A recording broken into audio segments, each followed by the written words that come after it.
Hola,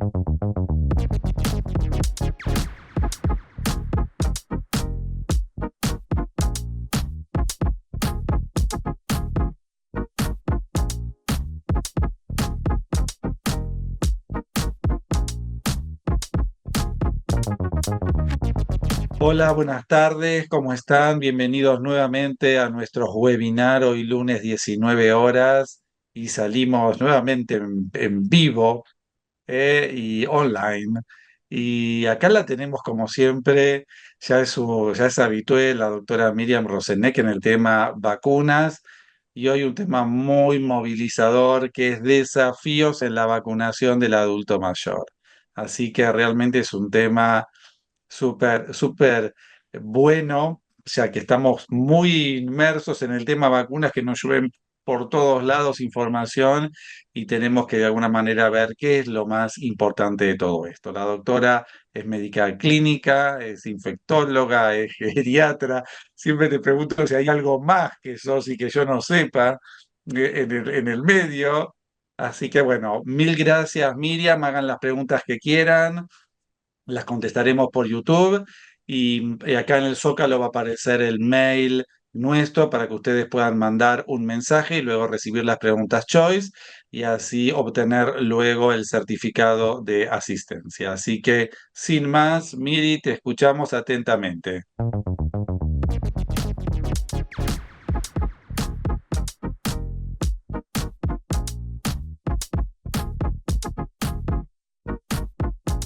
Bueno, hola a todos, ¿cómo les va? Bueno, a ver si el tema es apasionante y cuando Marce me planteó este título, que me encantó, busqué en el diccionario qué quiere decir desafío, o sea, la palabra desafiar.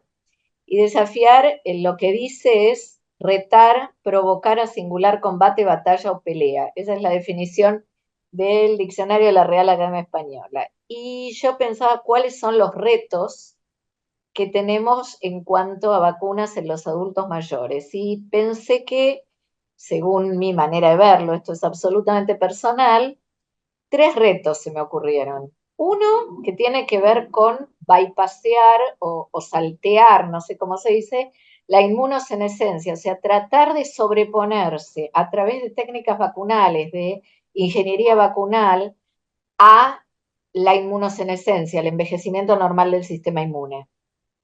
La segunda cosa que me pareció desafiante es el tema de los gérmenes, algunos nuevos, COVID, algunos no tan nuevos, pero que hoy plantean un desafío importante como dengue, y algunos que son viejos gérmenes con nuevas respuestas.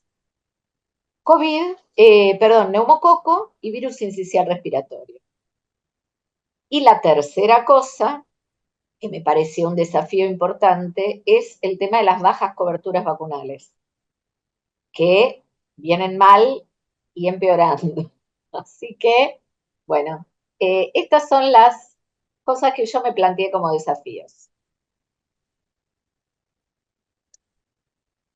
Esto es el mapa de COVID Argentina enero 2024, en donde vemos que el COVID sigue vivo. Este es el primer dato que tenemos que tener en cuenta. A pesar de que las detecciones están muy diferentes y muy bajas en relación a picos de años anteriores, vemos que vuelve a haber, esto es 22, 23 y esto es enero del 24, y vemos que vuelve a haber acá en chiquitito un cierto pico en fin del 23, inicio del 24.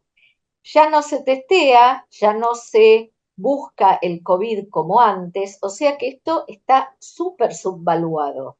Sabemos también que las nuevas variantes, Omicron está instalado hace ya varios años y sus subvariantes son más contagiosas, pero requieren menos cuidados críticos, menos internación, menos necesidad de oxígeno, de ARM, menos mortalidad. Sin embargo, cuando vemos los casos fallecidos, estos son 2020, 21, 22 y 23, acá no hay datos del 2024, pero vemos que de los 500 fallecidos el año pasado por COVID, el 74%, o sea, 370 de esas 500 personas, eran mayores de 65 años.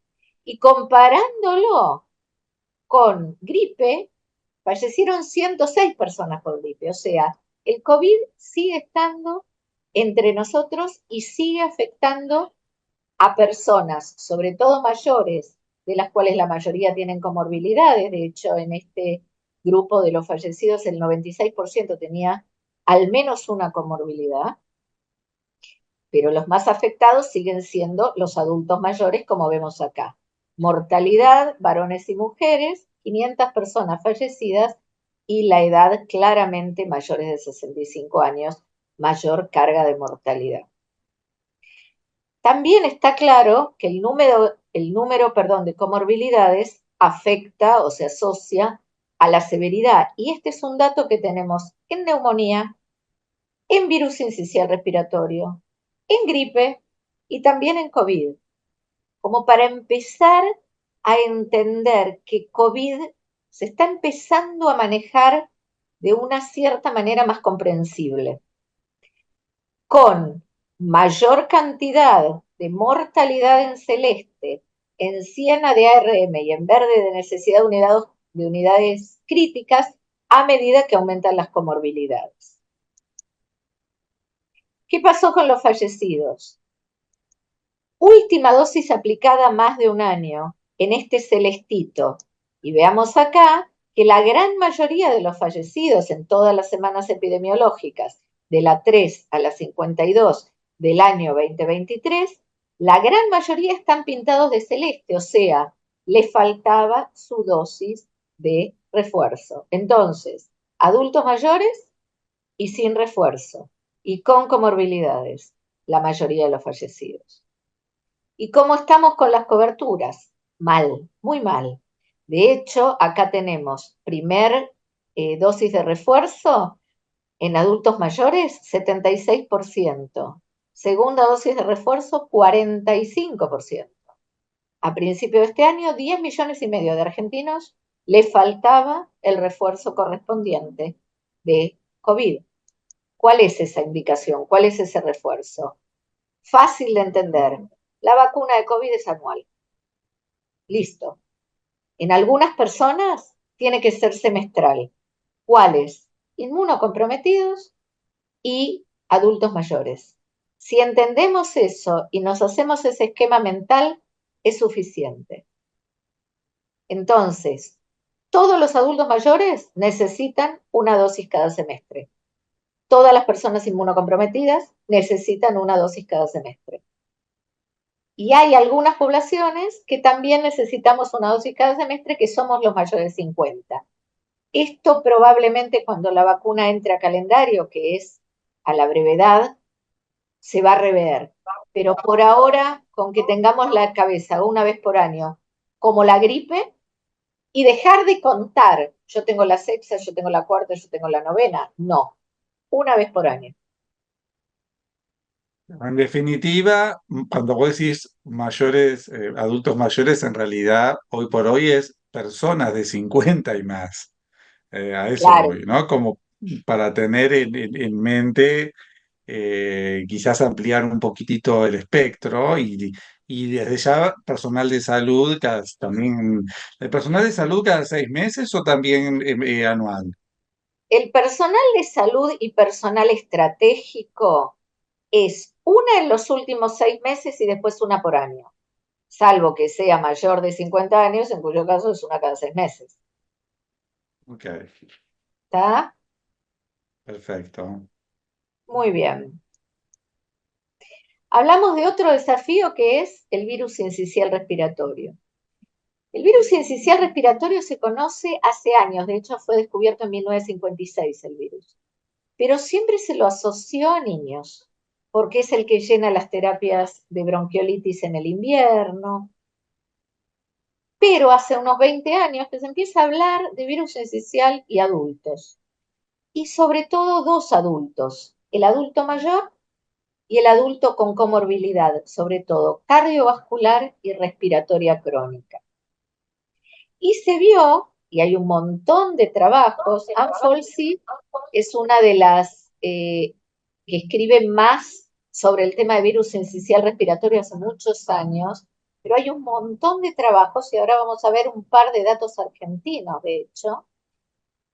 Pero lo que sabemos de este virus es que es una de las causas más frecuentes en adultos, y adultos mayores sobre todo, de enfermedad tipo influenza, que es la segunda causa más frecuente de internación por enfermedad tipo influenza. En Estados Unidos se calcula que entre 60 y 160 mil personas mayores de 65 años se internan por virus sincicial respiratorio y 10.000 personas fallecen por esta causa.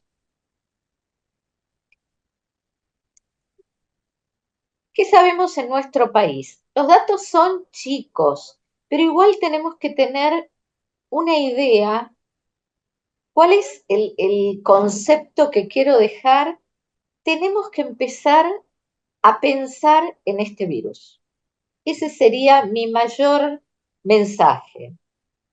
En este estudio que hizo Analia Miketiuk con otros en el año 2019, hicieron un estudio sistemático de 124 pacientes mayores de 65 años que se internaron por una enfermedad respiratoria severa. Y a todos les hicieron una PCR buscando influenza, virus sincicial respiratorio y dentro de influenza, influenza A, influenza B. ¿Qué vieron? De estos pacientes, 13, que es el número que tenemos acá en celeste, tenían virus sincicial respiratorio. Los otros tenían influenza.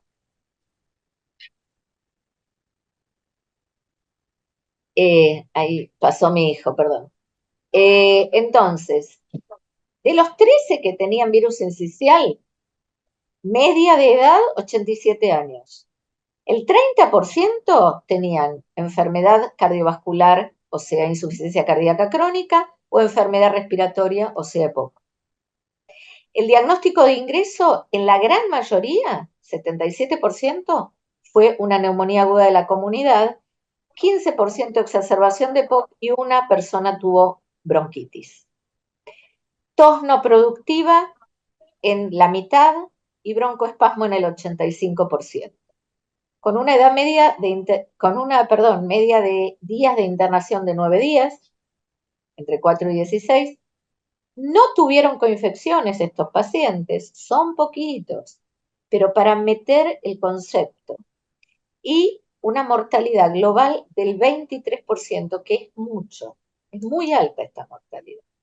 Este otro trabajo de Elsa Baumeister, también del 2019, siguiendo 6 temporadas de virus sincicial respiratorio en nuestro país, no, 9 temporadas, vieron 2007-2016 que el virus sincicial, si bien sabemos que el virus sincicial tiene un comportamiento estacional, igual que la gripe, se adelanta un poquito, es un poco más precoz la aparición de virus sincicial respiratorio versus virus influenza. Y la variabilidad que tiene este virus en relación a la duración de su circulación también es mayor que la de la influenza. Este otro trabajo en donde participaron, que es en Latinoamérica, enfermedad por virus sincicial respiratorio en adultos mayores en Latinoamérica. Acá participaron el doctor Julio Nemerovsky, que es todos lo conocen, el presidente saliente de la SAG, y el doctor Gustavo Lopardo, también todos lo conocen, un infectólogo argentino que investiga mucho sobre el tema de neumonía. Y lo que vieron es qué pasó, cómo se presenta el virus sincicial respiratorio en nuestro medio.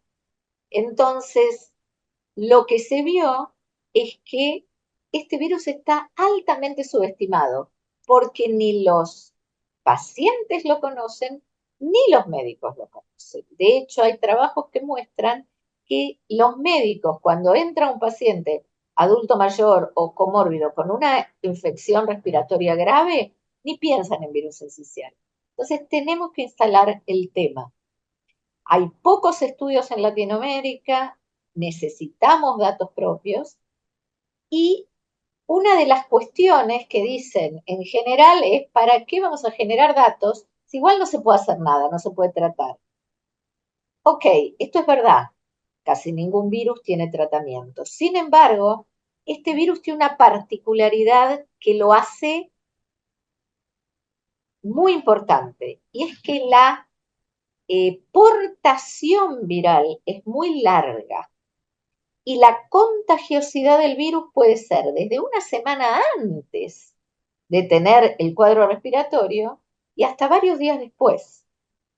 Entonces, esto puede generar incluso brotes intrahospitalarios, puede contagiar al personal de salud que lo va paseando. O sea, es muy importante conocer nuestros datos con respecto al virus sincicial.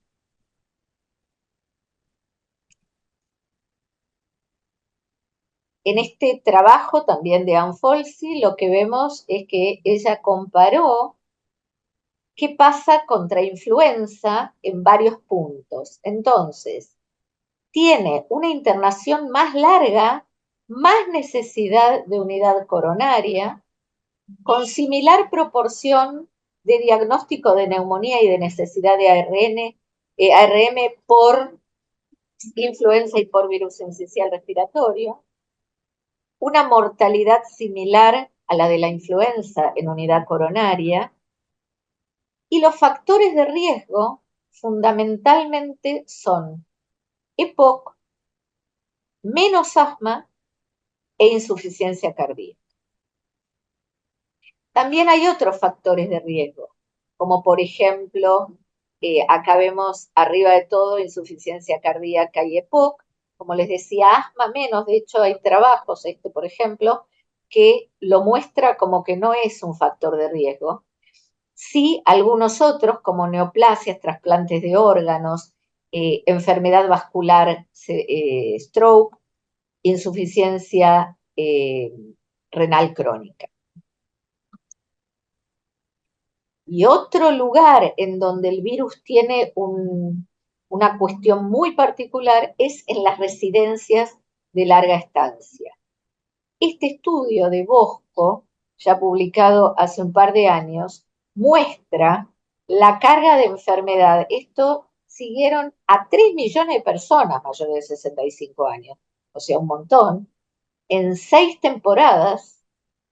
Vieron que las internaciones eran similares por complicaciones cardiorrespiratorias de influenza y de virus sincicial respiratorio. De nuevo, comparándolo con influenza, y vemos acá que esto es edades crecientes, 65, 75 y 85 y más.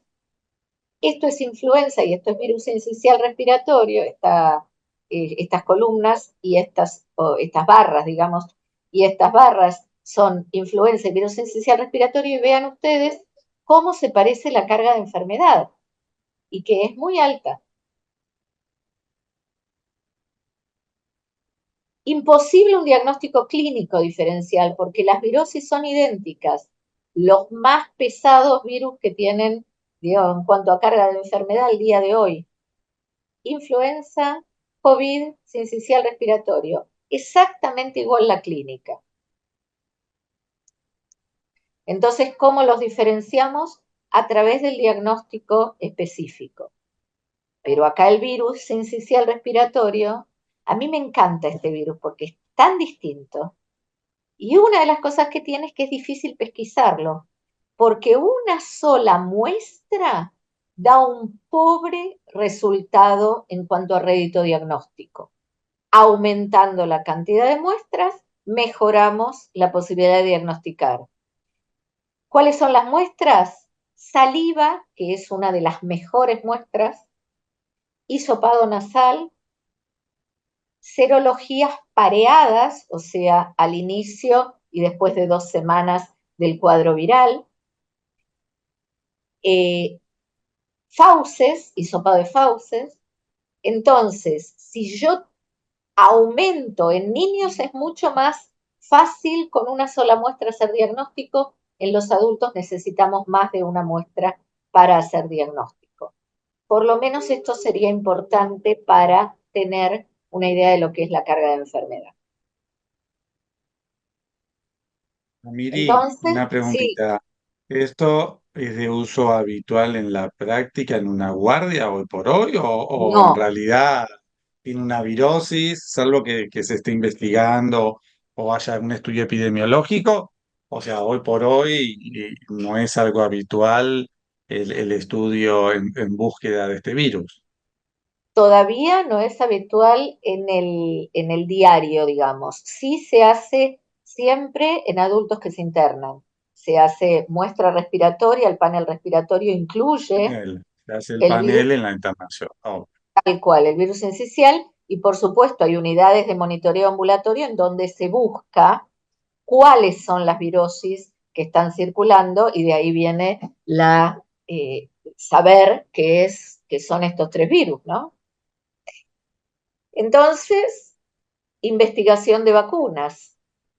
Y sí, tenemos vacunas nuevas que todavía no están disponibles en nuestro país para adultos mayores, pero que ya están aprobadas por ANMAT y también están aprobadas por EMA y también están aprobadas por FDA. ¿Cuál es la historia para no aburrirlos con esto? Pero la idea es, como les decía, este virus se conoció en la década del 50. Desde el 60 que se están empezando a buscar vacunas, se buscan, se buscan, se buscan, y se consiguieron vacunas que anduvieron muy mal. ¿Por qué? Porque resulta que hay dos proteínas en este virus que son las que que son las más importantes desde el punto de vista antigénico. La proteína F y la proteína G. La proteína F, que tiene que ver, F por fusión, tiene que ver con la fusión a la membrana de la célula huésped y la consiguiente generación de sincicios. Y el tema de esta proteína es que tiene una forma prefusión sumamente inestable, en donde en mi cabeza es como si fuera un ramo de flores, en donde las flores se van moviendo y van mostrando una flor, muestra otra flor, y son diferentes. Esa es la prefusión. La posfusión es el ramo quietito. Entonces, todos los esfuerzos vacunales fueron dirigidos contra la proteína posfusión. Sin embargo, cuando se dieron cuenta que la prefusión era mucho más interesante desde el punto de vista antigénico, que generaba anticuerpos neutralizantes mucho más robustos, empezaron a dirigir la investigación contra esta otra proteína o contra esta otra forma de la misma proteína. Y ahí se lograron las vacunas exitosas. Hoy por hoy tenemos dos vacunas en nuestro país ya aprobadas por ANMAT y una tercera que está digamos, en fase 3, pero ya bastante adelantada. Las dos vacunas que tenemos, y ahora vamos a comparar un poco los datos de estas vacunas, la vacuna contra la proteína prefusión de Pfizer, una vacuna bivalente, el virus sincicial tiene dos cepas, A y B, ambas iguales de generadoras de enfermedad severa e impredecibles en cuanto a su comportamiento. Esta vacuna es contra las dos cepas.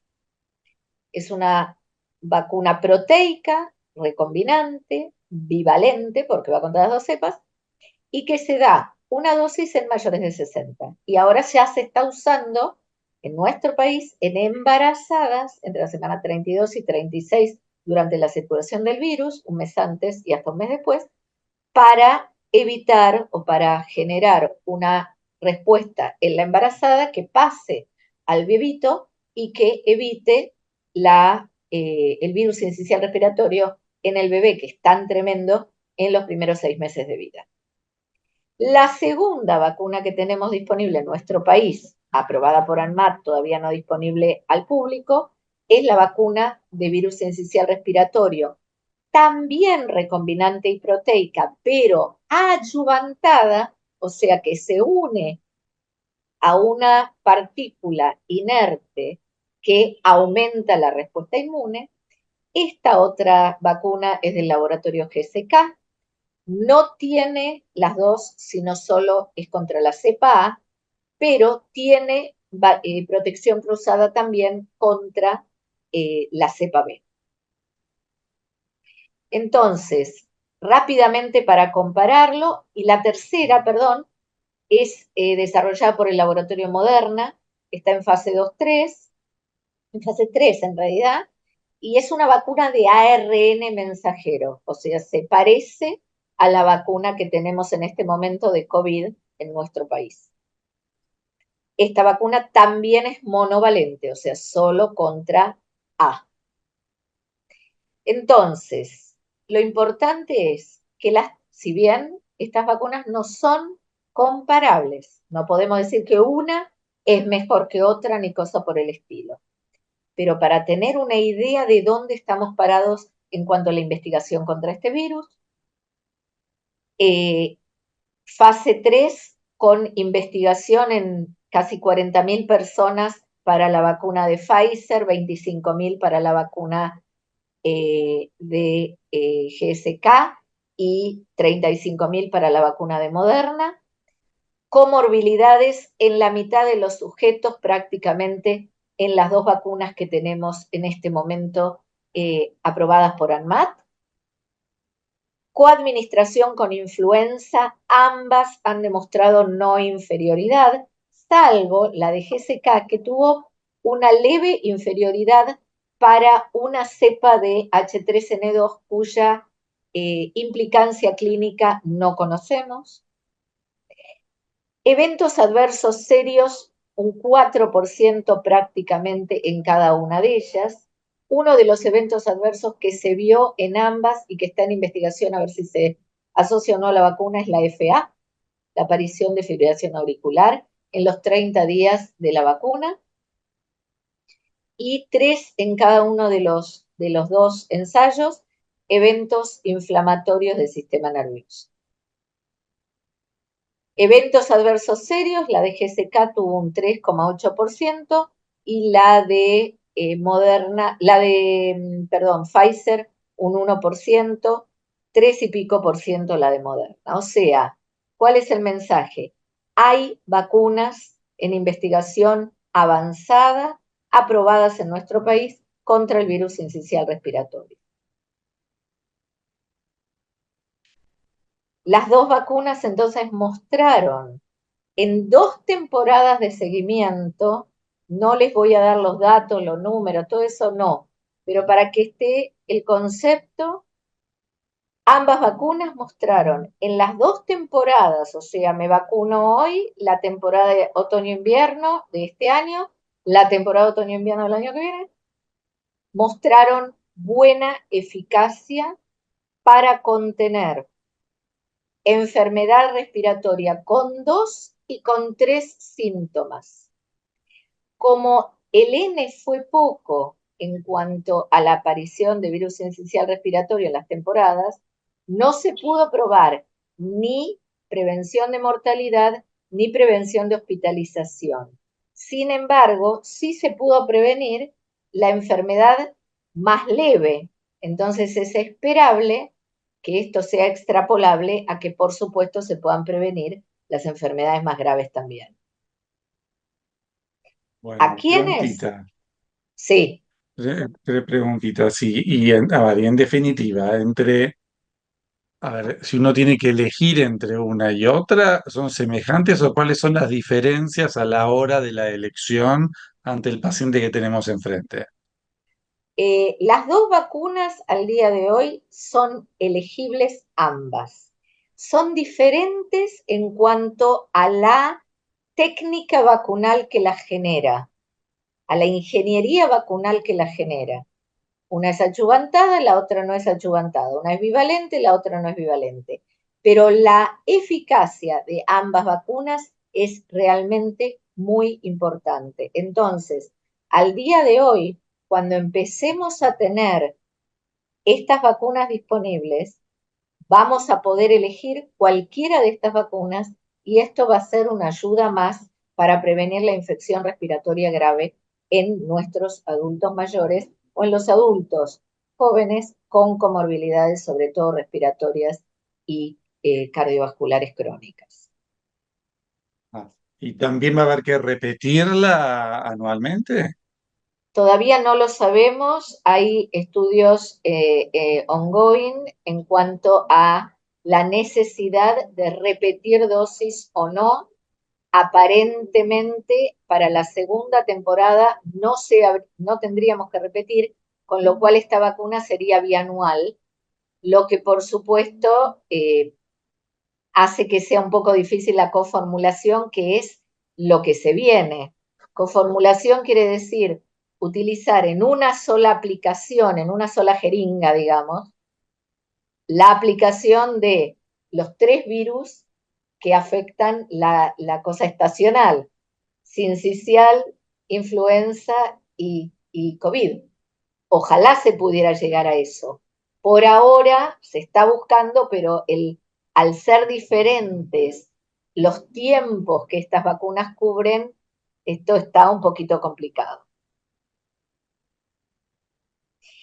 Y por Sí. último, 2 palabras de lo que es confianza en vacunas y que tiene que ver con lo que decíamos el otro desafío, que es las coberturas, que son malas. Este trabajo es de Bunge y Born, que evaluó en una encuesta, lo hace todos los años, desde el año 2019, y esta encuesta la hizo a mayores, a 15.000 personas adultas de distintas edades, y evaluó la confianza que hay en vacunas. Y estos son los resultados. Saben que en nuestro país tenemos, el tema de antivacunas en nuestro país no es muy pesado. No hay muchas, la cosa antivacunas es tranquila, digamos, en nuestro país, en otros países es tremendo. Sin embargo, el índice de confianza en vacunas, recordemos 2020, la pandemia, la gente pidiendo la vacuna y todo lo demás, que uno hubiera pensado, va a haber más aceptación de las vacunas, la gente se va a vacunar más, etcétera. No. El índice de confianza bajó del 2019 del 93% al 85% en el año 2023. ¿Cuáles son los componentes de la confianza, digamos? Si las vacunas son o no efectivas, si son importantes para los niños y si son seguras. En todo, las personas estaban mejor en cuanto a confiar en las vacunas antes de la pandemia que al 2023. Bajó casi un 10% preguntándole a la gente si las vacunas son efectivas, o sea, si sirven. Son importantes para los niños, bajó del 95% al 87%. Y si son seguras, bajó del 96 al 90%. Y en cuanto a la vacuna COVID, que se preguntó específicamente, la opinión respecto a si hay que aplicarse o no esfuerzos, la mitad de la gente dijo que no. Y a medida que aumentaba la edad, la predisposición, y ahí estamos mejor los geriatras, porque los adultos mayores consideraban más que la vacuna realmente había que aplicarse una dosis de refuerzo. Pero cuando se les preguntó si consideraban que era verdadero o falso que tuvieran que utilizar el refuerzo anual, solo el 60% dijo que sí, que hay que usar un refuerzo anual de COVID. Más allá de que si estaban o no dispuestos a aplicárselos, que era la pregunta anterior. Entonces, ¿qué hacemos? Tenemos que hacer algo para mejorar las coberturas.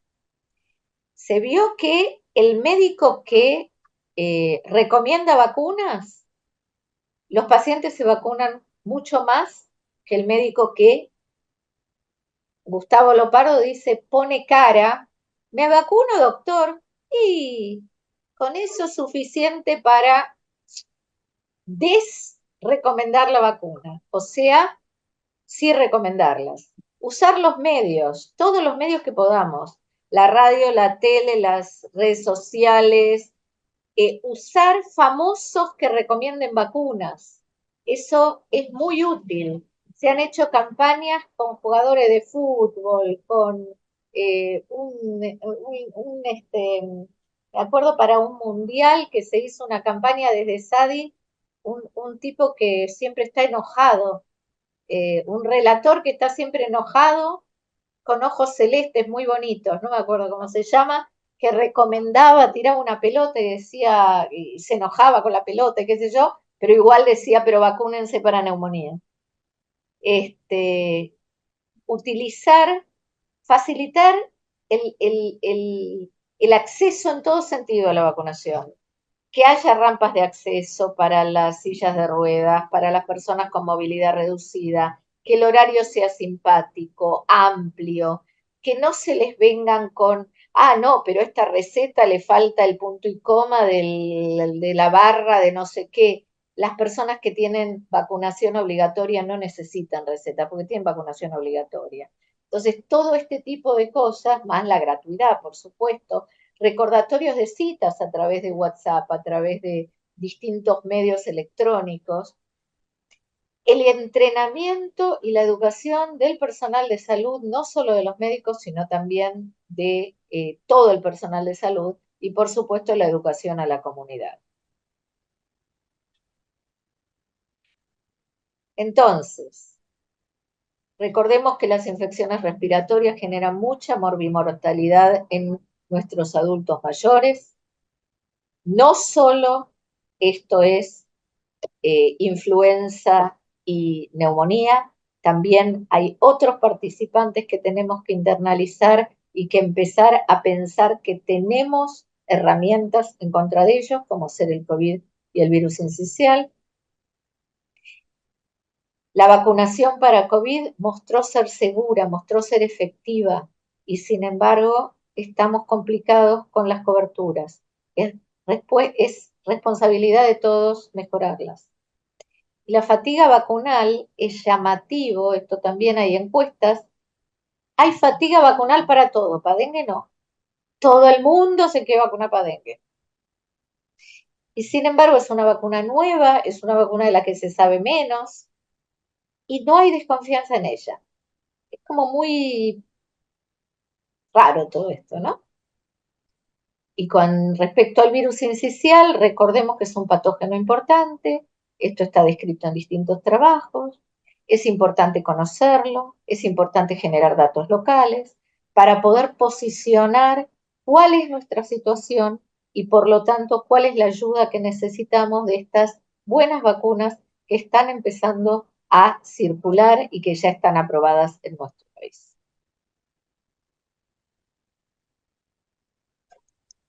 Bueno, espectacular.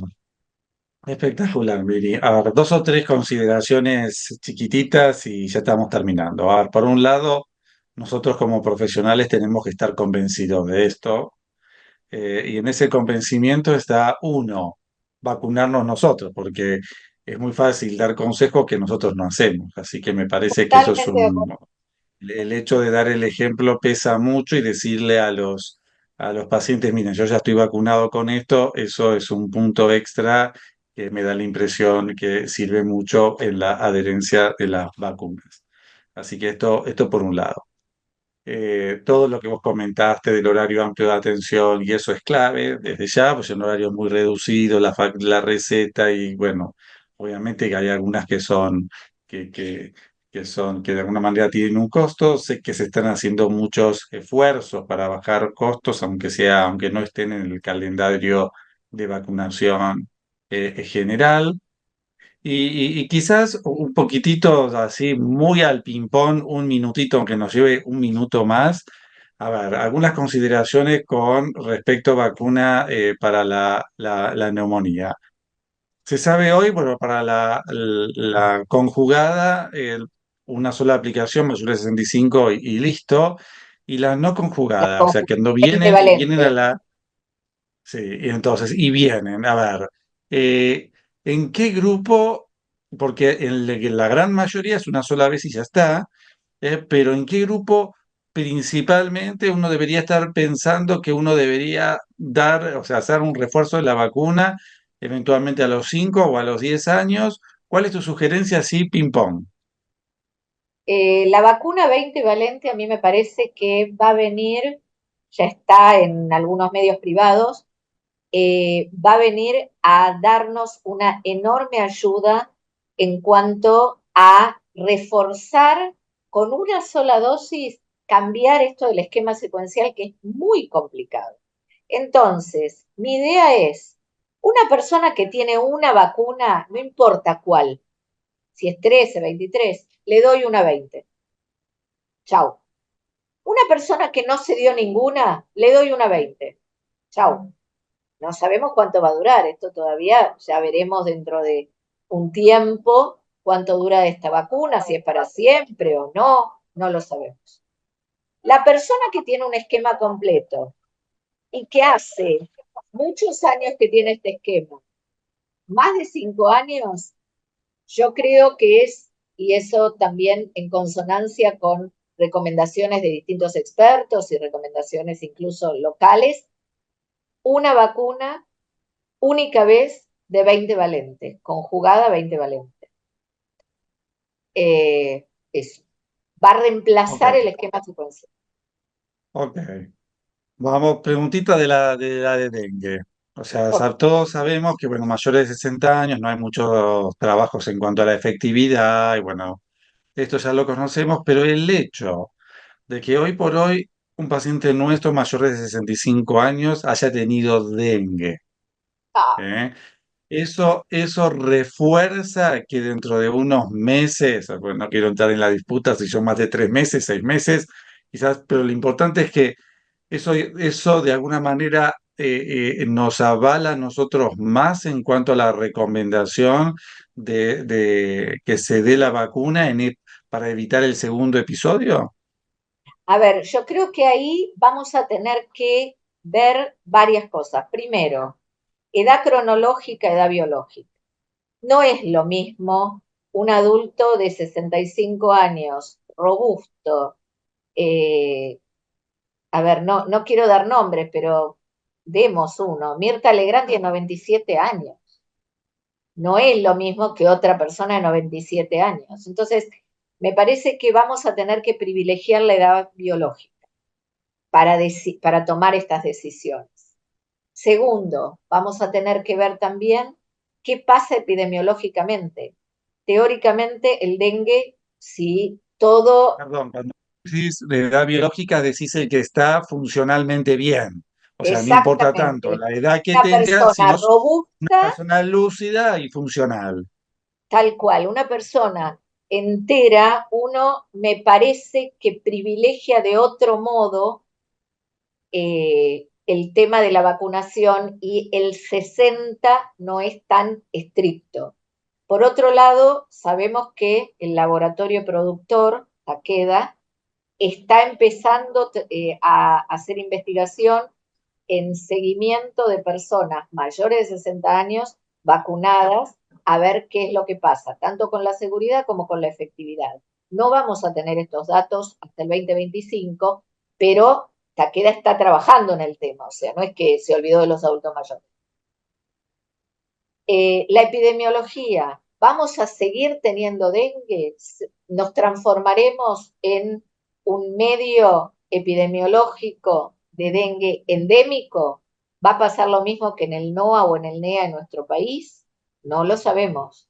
Depende de eso también cómo vamos a actuar el día de mañana para cuando pasen 5 o 6 meses de este brote, a recomendar o no pensando en eso también. Ok, entonces, en definitiva, todavía no podemos dar una respuesta a ese paciente que nos viene a preguntar, doctor, yo ya tuve dengue. Sé que el segundo episodio puede ser, ¿me debería vacunar o no? En mayores de 65 años, robusto, digamos. Entonces, todavía no podemos, a ciencia cierta, dar una recomendación concreta en ese sentido. Yo creo que es así. De todos modos, recordemos que la enfermedad, o sea, el contacto con el virus salvaje, genera una respuesta inmune que dura un par de meses, 3, 4 meses. Si nosotros no tenemos dengue endémico, o sea, si se apaga el brote de dengue, como es esperable, para mayo, mayo largo, tendremos unos meses para pensar qué es lo que vamos a recomendar para septiembre más o menos, porque calculemos que la vacuna no debe aplicarse antes de 3 a 6 meses del episodio agudo para no interferir con los anticuerpos generados por la enfermedad, porque desperdiciaríamos la utilidad de la vacuna, o por lo menos parcialmente lo haríamos. Bueno, Miri, mil gracias. Como siempre, súper clara. Bueno, gracias Un a todos por placer. estar ahí, hagan sus preguntas. Acá en el Zócalo va a aparecer de nuevo el mail para que nos manden algún comentario y enviaremos las preguntitas Choice y obtener el certificado. Entonces, gracias a todos, gracias Miriam de nuevo y los esperamos para un nuevo episodio, nuevo próximo lunes, 19 horas. Un abrazo enorme y a seguir cuidándose. Chau, chau. Chau, chau.